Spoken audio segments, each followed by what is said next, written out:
आपण सध्या गाडेगाव या गावामध्ये आहोत आणि आपल्या मागे ही आसना नदी आहे। काल या ठिकाणी विसर्जन करता वेळेस 2 मुलं या पाण्यामध्ये बुडालेली आहेत आणि अद्याप त्यांची जी बॉडी आहे, त्यांचं जे प्रेत आहे सापडलेलं नाही आहे। प्रशासनाच्या वतीने पूर्ण प्रयत्न होत आहेत, बॉडी शोधण्याचे सगळे प्रयत्न चालू आहेत, पण सध्या तरी इथं बॉडी सापडलेली नाही आहे। इथं गावकरी आहेत, त्यांना आपण काही प्रश्न विचारूया। पाय घसरून पलडेमध्ये ते गेले, ते सापडे नाही।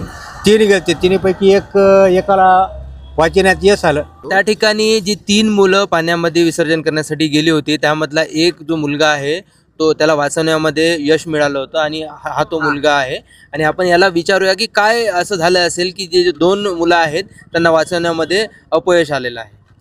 मी गणपती बारकी टाकू लागलो कटून, ते गणपतीवर मला पाय होता, गणपती निष्ठल्यानं ते पाणी वाहत होतं, ते मला तिकडे बाहेर फेकलं, जरा मध्ये फेकलं। त्यासाठी मग मला पोहता येईना म्हणून ते पोरानं काढलं। एवढी पब्लिक नांदेडचे काही गणपती विसर्जित होऊ लागले तर प्रशासकाचं बिलकुल लक्ष नव्हतं। प्रशासकाचा एक पोलीसवाला सुद्धा अगोदर नव्हता इथं, प्रशासकीय तयारी कुठलीही नव्हती।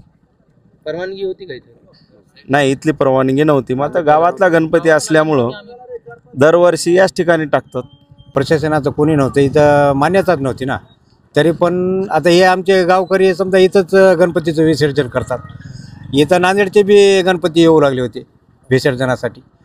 किती जण असतील या ठिकाणी विसर्जन करण्यासाठी? इथं किती नाही म्हणलं तर 400-500 पब्लिक असेल इथे। 24 तास इथं हे करायला आले, तरी पण अजून आम्हाला प्रेत सापडलेले नाही आहे। प्रयत्न आता बघा, सकाळी 6 वाजता त्यानं ऑपरेशन सुरू केलं होतं, त्याने उलाढाल करत अजून इथून गोदावरीला नदी आपली भिडते, आसना नदी गोदावरीला इथून भिडते, आमदुरा तिकून खालून, तरी पण अजून यांना प्रेत सापडलेले नाहीत। एक तर आम्हाला त्यांची प्रेत तरी द्या, नाहीतर त्यांच्या परिवाराला आमच्या असं पुऱ्या गावकऱ्याच्या वतीनं असं म्हणणं आहे की त्यांना आर्थिक मदत इथं भेटावी।